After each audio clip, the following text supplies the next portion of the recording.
Bien, bonjour, nous allons ici aborder l'œuvre d'Anaïs Nin avec une interprétation de grande qualité qui nous est offerte par Léonie Bischoff. Léonie Bischoff, bonjour. Bonjour. Merci d'avoir accepté l'invitation du réseau Louviérois de lecture publique et de la Maison de la laïcité de la Louvière. Et donc, vous venez nous présenter votre interprétation de l'œuvre d'Anaïs Nin autour d'une bande dessinée qui a été bien récompensée, on va en discuter, et qui a été publiée chez Casterman. Et donc, vous commencez fort à travers ce roman graphique, parce que lors des premières pages, on voit une mer déchaînée, un bateau en bois, et ce bateau est brisé par la mer, et on voit que ce bateau, en fait, est une allusion à Anaïs Nin, que l'on retrouve dans un bureau brisé. On la retrouve en quelle période et dans quel état, Anaïs Nin ? Alors, c'est la fin des années 1920. Anaïs Nin est une jeune femme encore complètement inconnue à ce moment-là. Elle a toujours écrit depuis qu'elle a l'âge de 11 ans. Elle a commencé à tenir un journal intime qui était d'abord des lettres qu'elle adressait à son père. Ses parents se sont séparés. Elle était partie aux États-Unis avec sa mère et ses 2 frères, rejoindre des tantes, refaire leur vie là-bas. Et elle a commencé à écrire des lettres à son père que sa mère ne l'a pas laissé envoyer.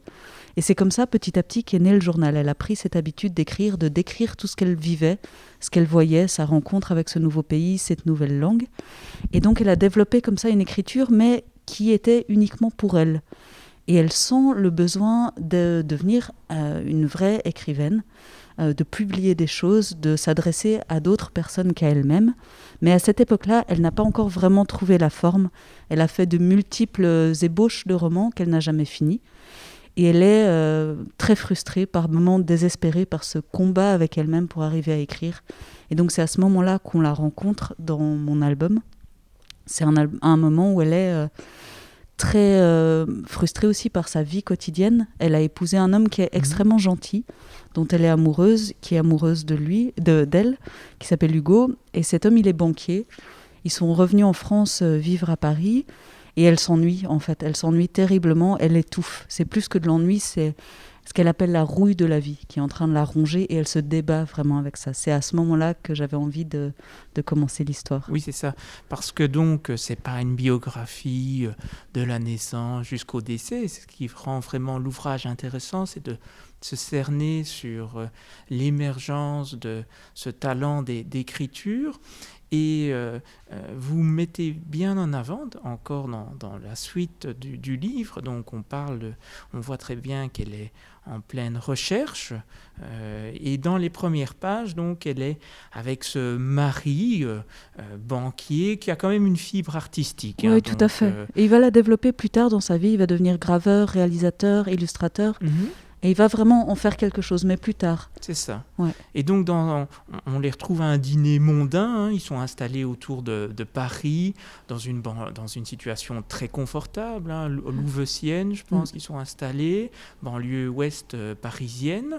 Et là, on les retrouve dans un dîner mondain avec d'autres banquiers. Et on la retrouve directement face à une injonction lors de ce dîner, qui est d'être une femme parfaite et appelée à être une reproductrice quasiment. Oui, ouais. C'est un des thèmes qui est abordé un peu en filigrane dans l'œuvre d'Anaïs Nin. Elle ne le revendique jamais de manière très frontale, à part sur une scène dont on parlera peut-être plus tard, mais effectivement cette attente qui pèse sur elle de donner des enfants à son mari est quelque chose auquel elle s'est toujours refusée, et qui lui est rappelé un peu de toutes parts, surtout à cette période de sa vie où elle atteint la fin de la vingtaine, ce qui était déjà à l'époque un peu vieux.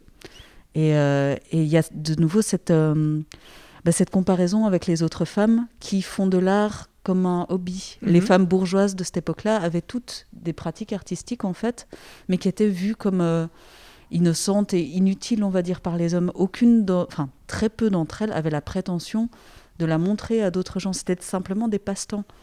Et Anaïs revendique d'écrire ce qu'elle va...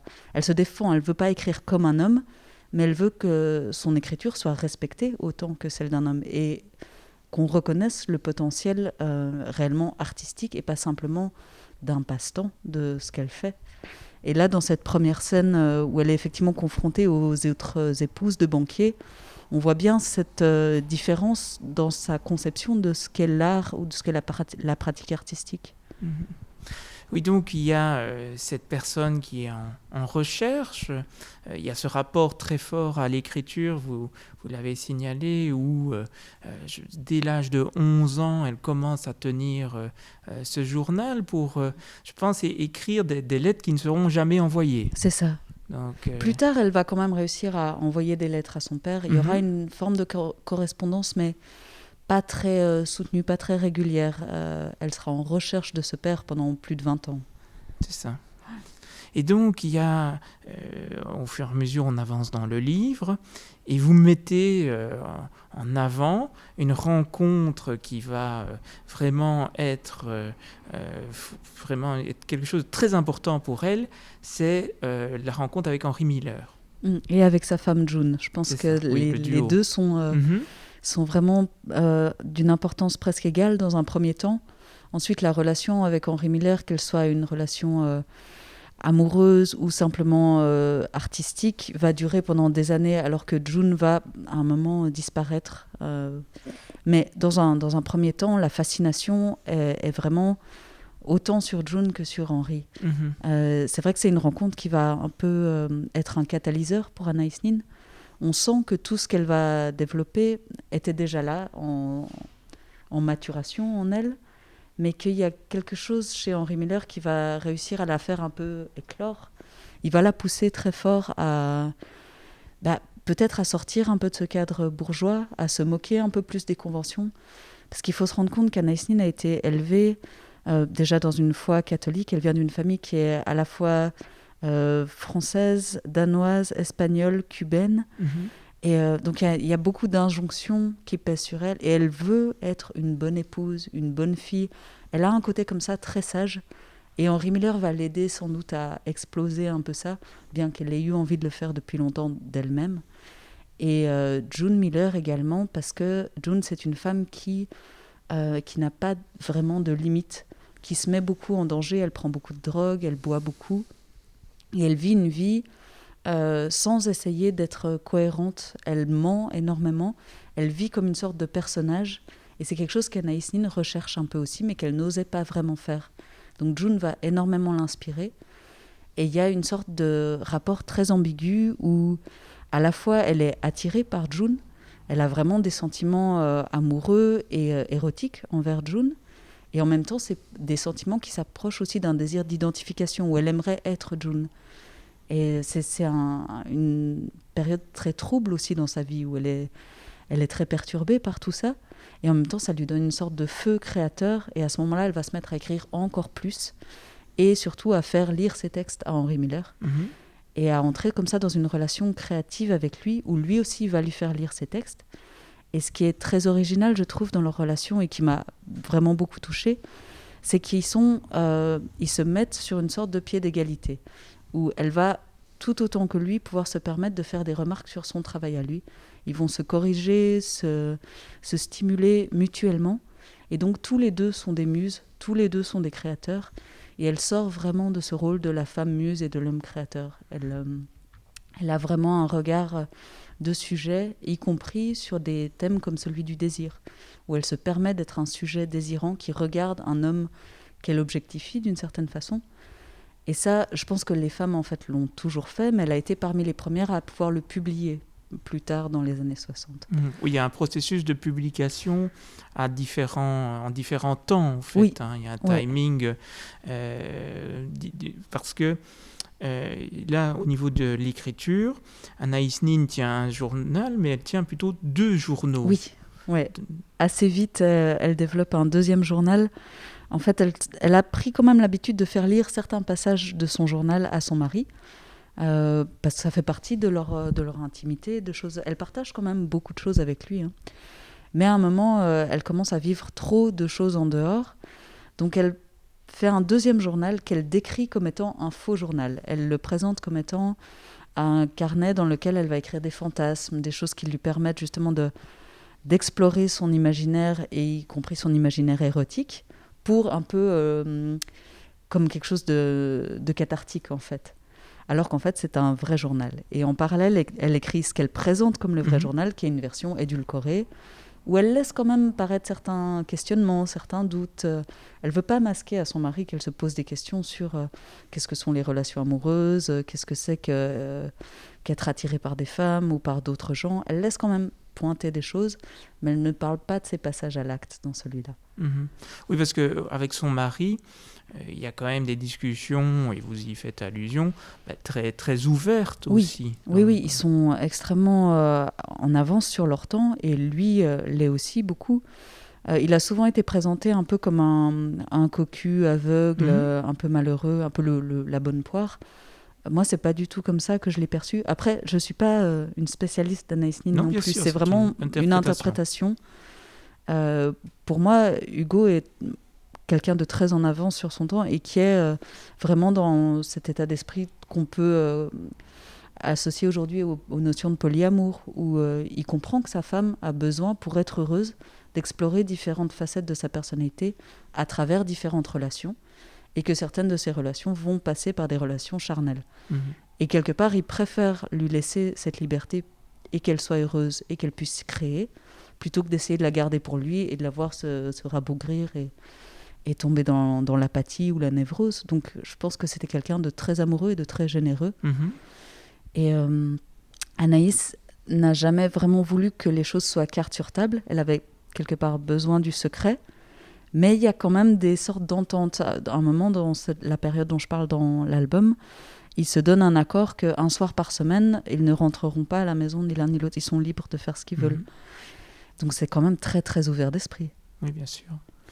Le rapport à la vérité, donc on est face à une personne qui cherche une émancipation par rapport à l'ordre social.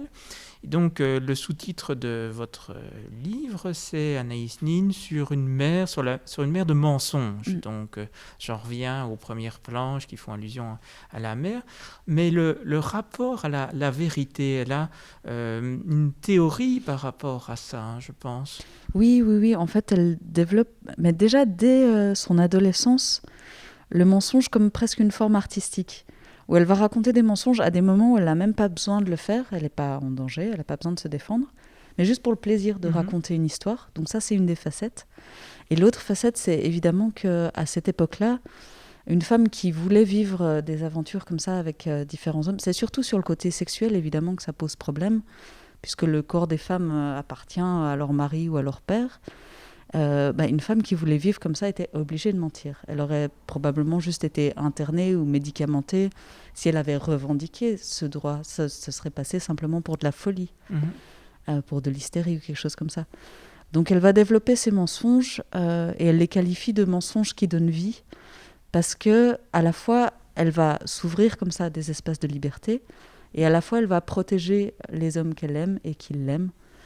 Il faut aussi dire qu'elle a une peur terrible de l'abandon. Donc elle a été abandonnée, en tout cas elle l'a perçu comme un abandon, le départ de son père quand elle était petite. Elle a toujours eu l'impression que c'était de sa faute. Et du coup elle a une peur terrible de provoquer l'abandon des hommes qu'elle aime. Et donc elle va mentir aussi pour protéger une image à chaque fois un peu parfaite de leur relation. Et elle va se créer pour chaque relation un personnage qui est différent. C'est à chaque fois une Anaïs différente.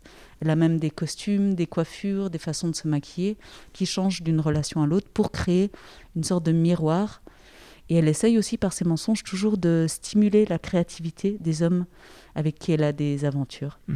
C'est toujours des grands esprits, c'est toujours des gens qui soit écrivent, soit sont ces psychanalystes. Il y a souvent un rapport au pouvoir ou à la figure paternelle, et ça on en reparlera peut-être, y compris avec son propre père.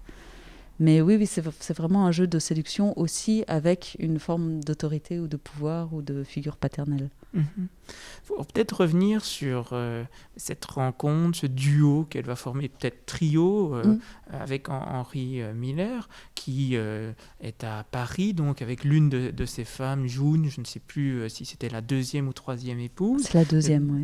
Voilà, mais peu importe. Mais ils font vraiment un trio à un moment où ils vont entamer une relation. Comment dire, Henry Miller va la pousser à passer à l'acte avec elle, va l'inciter, et donc ils vont vraiment vivre des expériences dans tous les sens du terme ensemble, et donc ils vont être bénéfiques au niveau de l'écriture. Vous le mettez bien en avant que ce n'est pas uniquement quelque chose de sexuel, mais qu'il y a des retours au niveau de l'écrit. Mais ça, j'ai trouvé que c'était intéressant. Lors des différents échanges, vous mettez toujours la figure de June en arrière-plan. Donc... Oui, June, c'est un personnage qui me rend assez triste finalement, parce qu'on sent que c'est une femme qui se débat avec énormément de démons. Et c'est la seule dont j'ai jamais trouvé de lettres ou de traces écrites. On n'a que la voix de Henri ou la voix d'Anaïs pour parler d'elle. Et c'est pour ça qu'elle est souvent en arrière-plan, parce que elle reste toujours vue à travers leurs yeux à eux. Et c'est des regards qui sont pas forcément toujours bienveillants. Même quand c'est avec toute la fascination qu'Anaïs a pour elle, il y a quelque chose de très objectifiant. Où quand June les traite tous les deux de vampires, je pense qu'elle n'a pas tort, parce qu'ils la prennent vraiment quelque part comme une matière première, à la fois pour alimenter leur fantasme à chacun, à la fois pour alimenter leur écriture. Elle devient une sorte de sujet d'expérience petit à petit. Et oui, c'est un personnage assez dramatique, je trouve, June. On connaît très peu de choses de sa vie, à part ce qui a été dit par ceux qui ont écrit sur elle. Ouais. Donc elle va, Anaïs, toujours conserver une relation avec son mari, une certaine... c'est dur à qualifier, mais elle ne veut pas lui faire du mal. Ça, c'est pas du tout l'idée. Elle est dans une forme d'émancipation. Elle va donc entamer une relation, et ça, je trouvais que c'était intéressant avec Henry Miller. Un moment, donc, à Louveciennes, vous qualifiez ce lieu comme laboratoire de l'âme. Oui, ça, c'est un terme qui a été inventé par Henry Miller, effectivement. Parce que cette maison était propice justement à la créativité. Anaïs Nin l'avait aussi décorée. Alors, c'est ambigu de savoir quels moyens financiers ils avaient, parce qu'ils ont dû partir de Paris pour aller à Louveciennes suite au crash de 29. Donc, ils n'étaient pas si à l'aise que ça. En même temps, par rapport à Henry Miller, qui vivait presque de mendicité à cette époque-là, effectivement, ils étaient très bourgeois. Et donc, Anaïs avait décoré, chiné et repeint chaque pièce de la maison d'une couleur qui était censée évoquer un état d'esprit. Et du coup, il y a vraiment un côté un peu théâtral, un peu, mise en scène, et quelque chose qui cherche à provoquer des émotions dans cette maison. Et Henri y a été très souvent accueilli pour y écrire, pour y créer, pour avoir une sorte de retraite comme ça. Donc lui, il vivait sinon autour de la place Clichy, avec une vie très nocturne, entouré d'autres artistes qui buvaient beaucoup, se droguaient, il allait beaucoup voir des travailleuses du sexe. C'était une vie très mouvementée et probablement fatigante. Et il venait un peu en retraite comme ça, passer quelques jours à Louveciennes, écrire, se retaper, manger des bons petits plats faits par la bonne, parce qu'il y avait une bonne, quoi. Enfin, c'était une sorte de monde un peu hors du monde, je pense, pour lui. Et un cadre où il était vraiment pris en charge. Parce qu'Anaïs a eu un côté assez maternel aussi avec lui, où elle le nourrissait, elle lui donnait de l'argent, elle lui a donné sa machine à écrire, du papier. Enfin, elle était à la fois mécène et un côté un peu maternel. Et d'ailleurs, plus tard dans sa vie, elle parle des artistes qu'elle aide comme ses enfants. Et elle dit « j'ai déjà bien trop d'enfants ». Et elle a ce côté où elle aide les autres à grandir dans leur art, en fait. Donc, parmi les hommes importants pour elle, il y a aussi son cousin, Eduardo, et qui l'amène, vous l'avez déjà évoqué, à la psychanalyse. Oui. Anaïs est très intéressée par cette matière qui est encore émergente en France, et elle rencontre un des précurseurs, je pense. Oui, René Alindy, qui a été un des grands psychanalystes parisiens de cette époque-là. C'est vrai que c'est une période où la psychanalyse commence à être connue, et en particulier les artistes s'y intéressent beaucoup, parce que c'est une sorte de voie vers l'inconscient, vers les rêves. Il y a énormément d'intérêt pour tous les symboles, les associations d'idées, tout ce genre de choses. Donc les artistes vont vraiment être très très intéressés par cet aspect-là. Et Anaïs, il va d'abord plus parce qu'elle est en souffrance en fait. Réellement, elle se sent un peu névrosée, elle se sent déchirée entre différentes aspirations qui sont contradictoires. Et puis, il y a le traumatisme qu'elle a vécu. Il faut rappeler qu'elle a été abusée par son père. Donc, elle a vécu un inceste et des abus sexuels de la part de son père quand elle était enfant. Et ça a évidemment laissé des traces très graves en elle, avec lesquelles elle se débat aussi. Et elle a beaucoup de problèmes avec l'image d'elle-même, l'image de la femme, même dans son propre corps. Vous faites d'ailleurs allusion à ça de manière très subtile, avec l'image d'un miroir brisé.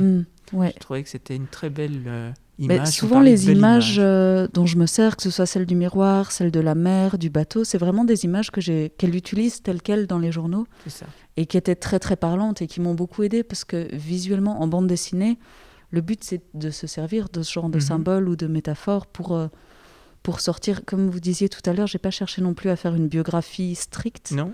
Et je cherchais pas non plus visuellement à être dans de la BD historique stricte non plus. Je me suis bien sûr documentée sur les costumes, les décors, tout ce qui concerne cette époque-là. Mais ensuite, j'ai quand même pris pas mal de liberté. Et du coup, toutes les images un peu symboliques, tout ce qui touche aux rêves ou aux allégories, j'avais pris plein de notes en lisant ces journaux et je m'en suis servie un peu à cœur joie, on peut dire, parce qu'en tant que dessinatrice, en plus, c'est vraiment toujours un plaisir de pouvoir se servir comme ça de scènes. On peut exagérer les proportions, exagérer les cadrages, être un peu moins strict, un peu moins réaliste. Et oui, du coup, cette image du miroir brisé, c'est une image qui revient souvent pour parler de cette fragmentation et de cette douleur qu'elle a par rapport à sa propre image en tant que fille, en tant que femme. Ouais. Donc oui, cet intérêt pour la psychanalyse avec lequel en filigrane on retrouve toutes les relations avec son père qui sont d'une complexité même assez forte. Oui. Et là, effectivement, elle a donc ce premier psychanalyste avec qui ça se passe pas mal. Elle a l'impression d'avancer, elle découvre des choses. Mais très vite, elle rentre dans un jeu de séduction avec lui. Et lui, il cède très volontiers. Quoi. Il y a vraiment aucune résistance. Et donc, ils vont avoir une relation amoureuse, en tout cas physique, pendant quelques mois. Et elle ressent une sorte de sentiment de victoire, d'affirmation de sa séduction. Mais en même temps, du coup, elle se rend compte qu'elle n'est plus sincère, que le rapport analytique est fichu, quelque part. Donc, elle finit par le quitter à la fois comme amant et comme psychanalyste. Plus tard, elle va trouver un deuxième analyste qui s'appelle Otto Rank et qu'elle trouve plus approprié parce qu'il est un peu spécialisé sur les artistes. Donc, il comprend mieux. Là où Allende voulait la guérir et qu'elle se rebellait contre ça parce qu'elle a besoin de sa folie pour créer, Otto Rank va comprendre ça et quelque part se servir des névroses pour alimenter l'art au lieu que ce soit quelque chose d'autodestructif. Mais pareil, ils vont se séduire l'un l'autre et avoir une relation. Et bon, pour moi, vu d'aujourd'hui, j'ai tendance à les condamner tous les deux parce que le transfert, c'était déjà un phénomène connu. Et le rôle du psychanalyste, à ce moment-là, c'est de poser des limites très claires et de s'y tenir. Et les deux ont cédé à la facilité d'avoir une relation avec une jeune femme qui était très perturbée avec les figures d'autorité et qui s'est offerte à eux. Et elle a été, ce que je trouve très injuste, c'est que, vu d'aujourd'hui, elle a parfois une image un peu sulfureuse. Elle a été très critiquée, peut-être moins maintenant, mais dans les années 90, les biographies qui ont été écrites sur elle étaient vraiment très dures. Et le côté croqueuse d'homme qui a séduit tout ce qui passait sur son passage. Et jamais on n'a remis en question le choix des hommes. Elle les a pas forcés. Et en particulier, ces analystes avaient une responsabilité en tant que thérapeute qu'ils n'ont absolument pas honorée. Et je trouve comme ça qu'elle a été accusée beaucoup de cette promiscuité, alors que les artistes hommes qui avaient des vies sexuelles parfois encore bien plus débridées, on ne les accuse jamais de ça. En tout cas, ça ne remet jamais en question la qualité de leur art. Et quelque part, j'avais envie aussi, à travers ce bouquin, de donner une autre vision d'Anaïs Nin, peut-être plus de l'intérieur que ce qui a pu être montré. Enfin voilà, peu de gens finalement ont lu ces journaux. On connaît surtout les récits érotiques, ou alors on la connaît à travers un film des années 90 qui est justement réalisé par un homme et avec un regard, je trouve, très masculin. Et même si ce film a des belles choses dedans, le regard n'est pas du tout celui d'Anaïs, en fait. Et j'avais envie de donner une vision peut-être plus de l'intérieur, ou je sais pas. Et c'est cette envie-là qui vous a donné envie d'aborder cette œuvre, parce que donc ce n'est pas votre premier livre, vous avez déjà une production quand même derrière vous, mais qu'est-ce qui vous a donné envie de faire ce superbe roman graphique ? Alors au départ, c'était pas forcément de rendre justice à Anaïs Nin, ça c'est venu plus tard, quand j'en parlais et que je me rendais compte de la réaction des gens.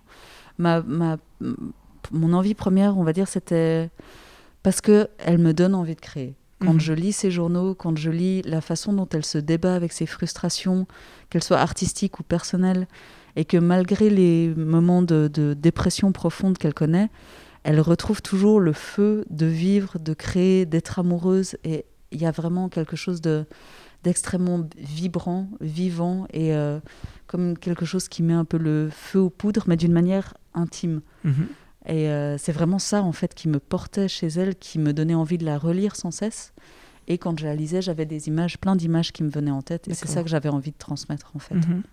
Ces images, au fait, vous les traduisez tout au long de ce roman graphique, aussi par des pages qui sont construites avec différentes cases. Quelquefois, il y a aussi du plein de pages, ce qui est très intéressant. Il y a, je pense, pas moins de 10 pages qui sont en pleine page, qui donnent une belle... on aborde bien Anaïs Nin. Vous utilisez une technique particulière. Oui, c'est un crayon à la mine multicolore. Donc, c'est des tout petits éclats. C'est pas les 3 couleurs bien rangées. Oui. C'est des tout petits éclats qui donc vont automatiquement s'entremêler. Et donc, je maîtrise pas la couleur qui sort, en fait. Il y a un côté aléatoire que j'aime beaucoup. Et c'est quelque chose d'assez libérateur pour moi, parce que je suis quelqu'un de très perfectionniste, des fois un peu crispé sur le dessin. Et là, ce côté un peu imprévu me donne beaucoup de plaisir, en fait. Et je trouvais qu'en plus, il y a quelque chose qui correspondait à sa voix, justement à cette vibration que je sens en elle, et à la multiplicité de ses facettes, toutes ses personnalités. Et ça me permet aussi, du coup, de ne pas forcément mettre de la couleur en arrière-plan partout. Il y en a sur certaines scènes, mais c'est des scènes bien particulières. Et sinon, le trait coloré lui-même permet de ne pas devoir colorier, si on veut. Et donc, quelque part, ça respire mieux. Et c'est quelque chose qui m'a... c'est la première fois que je fais une BD avec ce moyen-là. Et je sais pas, ça m'a vraiment semblé approprié et ça m'a donné beaucoup de satisfaction, en fait. Ouais. Donc, vous n'avez pas réalisé une bande dessinée historique, un peu comme Cattel le ferait. Et je trouve que c'est aussi... ça apporte une belle approche à l'œuvre. Comment vous avez fait pour pénétrer dans cette œuvre-là ? Ça a été vraiment des années, en fait, de lecture et de relecture. J'ai d'abord rencontré Anaïs Nin. Il y a eu en 2 temps. D'abord, j'ai trouvé ces nouvelles érotiques dans une bibliothèque chez des gens chez qui je faisais du babysitting quand j'étais adolescente. Ce qui m'a mis très, en fait, mal à l'aise, mais j'ai retenu son nom. Et quelques années plus tard, quand j'étais étudiante en BD à Saint-Luc, j'ai trouvé sur un marché aux puces les volumes des journaux, les versions expurgées, parce qu'il y a eu différentes versions, plus ou moins explicites, plus ou moins complètes. Et c'était les volumes qui parlent de cette période-là. Et il y a vraiment quelque chose en elle, sur cette période-là en particulier, qui est vraiment une période d'éclosion où elle va enfin se trouver en tant qu'autrice et trouver aussi une confiance en elle. Je pense qu'à cette époque-là, en tant qu'apprenti BDiste, j'en avais fort besoin. Donc elle m'a vraiment touchée et inspirée. Et aussi au niveau de sa quête de liberté personnelle et amoureuse, quelque chose résonnait en moi quand je la lisais. Et donc à partir de là, j'ai commencé à me documenter beaucoup sur elle, à prendre différentes versions, des choses en anglais, la correspondance avec Henry Miller. Vraiment, je suis devenue un peu fan de ce personnage. J'ai commencé à aller chercher aussi des photos sur Internet. Et donc l'idée m'est venue petit à petit d'en faire une bande dessinée. Et j'avais vraiment, par contre, à la base, je m'étais dit, je vais faire une biographie. Puis plus j'écrivais, plus j'étais déçue par ce qui sortait. Ça marchait pas, il n'y avait aucune magie, aucune émotion. Et c'est ce que je reproche parfois aux biographies en BD, c'est qu'en fait, une vie, c'est super long. Et une BD, en fait, c'est très court. Donc on est obligé de rester très en surface des choses. C'est un enchaînement de faits et de dates et de rencontres. Et on a de la peine à rentrer vraiment dans l'émotion. Et chez Anaïs Nin, moi, ce qui m'intéressait, c'est l'émotion, c'est les sensations, c'est des choses qui qui nous malaxe de l'intérieur, et c'est pas juste de dire elle a fait ça, puis ça, puis ça. Donc voilà, j'ai assez vite compris qu'il fallait que je restreigne à une période, et ça s'est imposé de manière évidente qu'il fallait que ce soit cette période-là. Parce que je crois que vraiment cette idée d'éclosion et de transformation, c'est quelque chose qui marche très bien quand on raconte une histoire, de voir un personnage qui passe un cap intérieur, c'est beau, quoi. C'est émouvant. Et voilà, c'est venu assez naturellement, en fait, mais sur des années, quoi. Et donc, vous la dessinez depuis des années, Anaïs ? Non, au début, j'osais pas la dessiner. Oui. Au début, j'accumulais juste des photos. Après, j'ai commencé à faire des croquis. D'abord, j'ai toujours besoin de passer par une phase où je fais vraiment des croquis d'après photos qui sont assez réalistes et assez moches. Et pour m'approprier un peu, comprendre la structure du visage, du corps, la silhouette. Et petit à petit, j'essaye de plus regarder les photos et de me l'approprier, quoi. C'est ça. Et c'est un peu pareil avec le texte. Au départ, j'ai relu vraiment plein de fois avec une attention presque comme si j'écrivais une thèse. Et petit à petit, j'essaie de me détacher de ça, de me détacher même des notes, pour aller vers ce que j'avais imaginé en le lisant, et essayer de remonter ça vraiment comme une narration, en oubliant presque que c'est un personnage qui existait, et en essayant, il a fallu aussi, d'une manière un peu artificielle, essayer de déterminer pourquoi elle me touchait, quels sont les thèmes en elle qui sont encore d'actualité, pourquoi ça peut toucher des gens à notre époque. Et donc voilà, ce thème de comment écrire quand on est une minorité, on va dire, et que la culture a été dominée et façonnée par des hommes blancs. Et elle essaye vraiment de se détacher de ces codes et d'affirmer qu'on peut écrire autrement. Et je pense que ça, c'est un thème qui est vraiment fort d'actualité. Le besoin d'entendre d'autres voix. Mais c'est vrai que votre livre et les propos qui sont la vie d'Anaïs est d'une remarquable actualité. Ouais, c'est alors étonnant. Que ça a 100 ans. Ouais, c'est ça. Ça fait pas un peu peur, ça ? Moi, ça me fait peur de me dire, en fait, on a l'impression qu'on évolue, mais en fait, on évolue, oui, mais tellement lentement, quoi. En particulier, quand on voit qu'il y a des gens qui pensent aujourd'hui qu'on n'a plus besoin du féminisme parce qu'on aurait acquis les droits. Et en fait, le fait que ce soit écrit dans la loi ne change pas les façons de faire, les façons de vivre qu'on a appris, qu'on nous a inculquées depuis des millénaires et qu'on reproduit. Alors maintenant, on déconstruit beaucoup, on lit beaucoup de choses, on y réfléchit, mais même en tant que femme féministe, je fais encore des choses qui sont antiféministes, qui sont sexistes. Et maintenant, je m'en rends compte quand je le fais, j'essaie de me reprendre d'y travailler, mais c'est partout autour de nous. Et dans le monde de l'art, c'est très, très présent. Et je pense qu'Anaïs, elle se revendiquait pas féministe, elle n'était pas militante, elle appartenait pas à des groupes qui faisaient des actions politiques. Par contre, il y a cette idée qu'on entend beaucoup maintenant, qui est ce qui est intime est politique.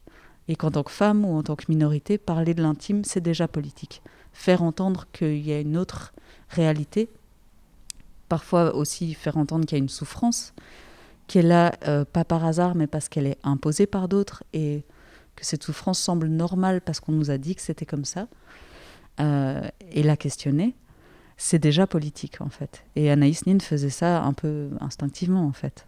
Ouais.